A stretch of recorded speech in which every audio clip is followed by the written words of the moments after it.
Hello friends, this is AP Singh. I welcome you all on my platform. Today I am here with you with a special topic of cell injury, and we will discuss everything about that topic, and that topic is pigments.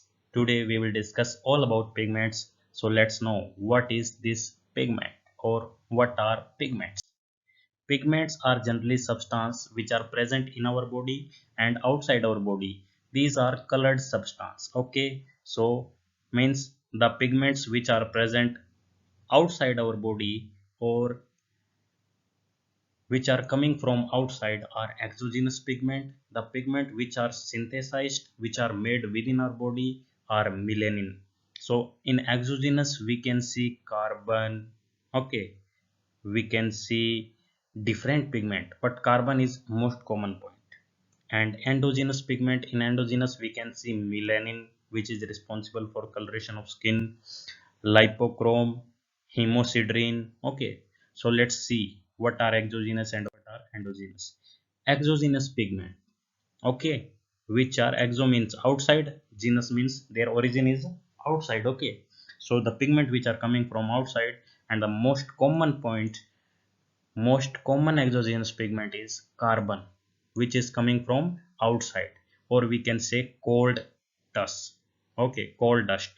Coal dust consists of carbon.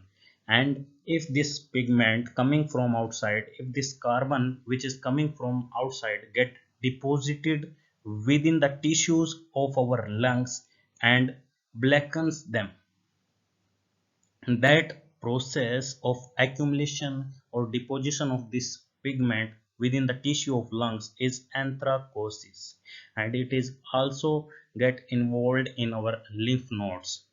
And in coal miners generally we can see three types of reaction with them. First one is that it can lead to fibroblastic reaction, second thing it can lead to emphysema, and third thing it can cause serious lung disease, that is coal worker pneumoconiosis.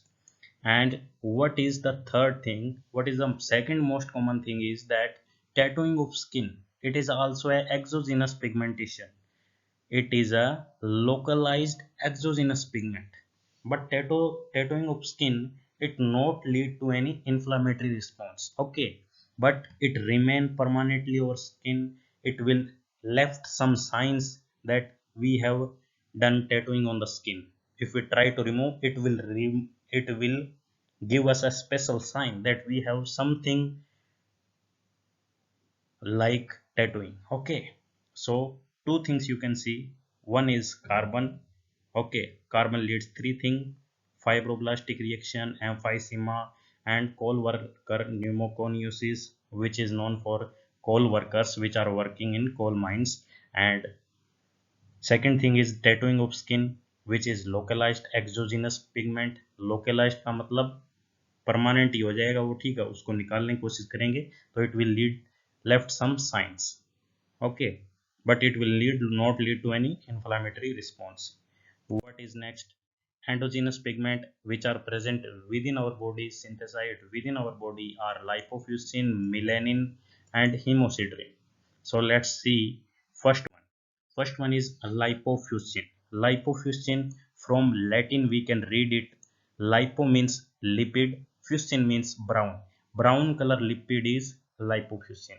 What is other name of lipofuscin? It is also called as lipochrome or wear and tear pigment. So guys, you can remark it as a star point. Wear and tear pigment, it is very important thing which examiner generally give you as wear and tear pigment, which is wear and tear pigment. And what two things are importantly associated we can see with it: senile atrophy. What is senile atrophy? It is a atrophy which occurs within decreasing age. Means in old age we can say senile atrophy, because pigmentation is decreasing with age. So we can see senile atrophy. What is brown atrophy? Brown atrophy, in this generally lipofuscin deposited within the layer cells of heart. When lipofuscin get deposited within the cell of heart layer, that is myocardium, that thing is brown atrophy. what is brown atrophy associated with heart patient? Okay, in heart patient we can see this thing. And what is appearance of this pigment? It appears generally yellow brown perinuclear pigment. It appears as yellow brown perinuclear pigment. So you have to remember this complete point. Its appearance perinuclear. It is what? Perinuclear and yellow brown pigment. And what thing, so its importance, that is delayed sign of free radical injury. And what special stains we use for lipofuscin? As lipofuscin is lipid, so we use generally oil red O and Zn stain. These are stains known for lipid or fat. We use oil red O and Zn stain for lipids or fat. And particularly we can see it in liver and heart patient.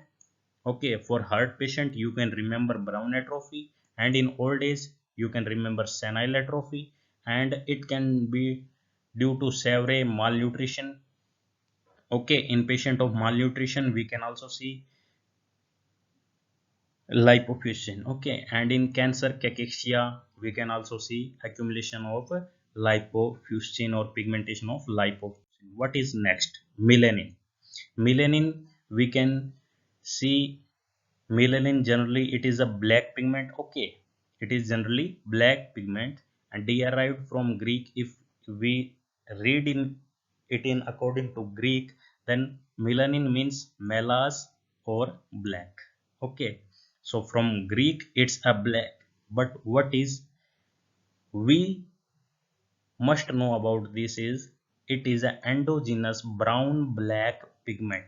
Okay, it is present in skin, hair and brain. And if it's present in brain, we will read it as substantia nigra. Presence of melanin in brain, what is the position or what name we give, that is substantia nigra. And what stain we use for melanin? We use two stain, Mason Fontana and Scromal stain. Mason Fontana is most common or more commonly used, and this give black color for melanin. Scromal stain give blue green color for melanin. And according to immunohistochemistry, melanin always show brown color. Okay, under immunohistochemistry we can always see brown color for melanin. Most specific marker for melanoma is HMB45. Okay, if anyone asks about melanoma, for that special marker is HMB45. What's next? Hemosiderin. Hemo means hemoglobin related thing, and siderin means iron. Okay, so it is a hemoglobin derived pigment, golden yellow to brown granular or crystalline pigment. And siderin, you can see siderin means iron, so major storage of iron we can see within hemosiderin. Hemosiderin present as ferritin aggregate. Hemosiderin present as ferritin aggregate, and we see refractile appearance under microscope of this pigment. If the iron is depositing within local axis, that condition is localized hemosiderosis.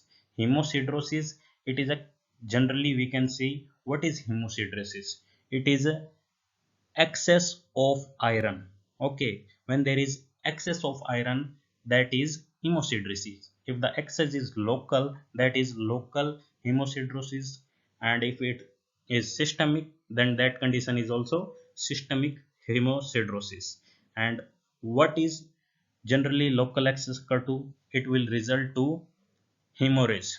Hemorrhage, or we can say bleeding. Okay, excess bleeding, that will lead to hemorrhage, hematoma. And what is common example for local excess, or localized hemosiderosis is common bruise. Okay, what's next? When there is systemic overload, when there is systemic deposition of iron within the organ and tissues, that condition is systemic hemosiderosis. Okay, and what is reason of generally hemosiderosis? When, as I told, hemosiderosis is what it is, deposition of iron within the organ and tissue. And what are cause of this hemosiderosis? It can be due to any inborn error which is leading to deposition or absorption of dietary iron. Okay, high amount iron get absorbed. Okay, it is an can be due to an inborn error. It can be due to a condition hemolytic anemia, when there is excessive blood loss or excessive bleeding. Okay, it can be due to repeated blood transfusion which contain generally exogenous iron load. Okay, and what stain we use for iron? Generally hemosiderin. In hemosiderin, Sidrin is iron, and for detecting iron from hemosiderin, we use stain Persian blue or pearl stain. This is common stain known for iron. We use this stain for detecting iron from hemosiderin. Thanks to everyone for watching this video. I hope you all like this video. Thanks to everyone.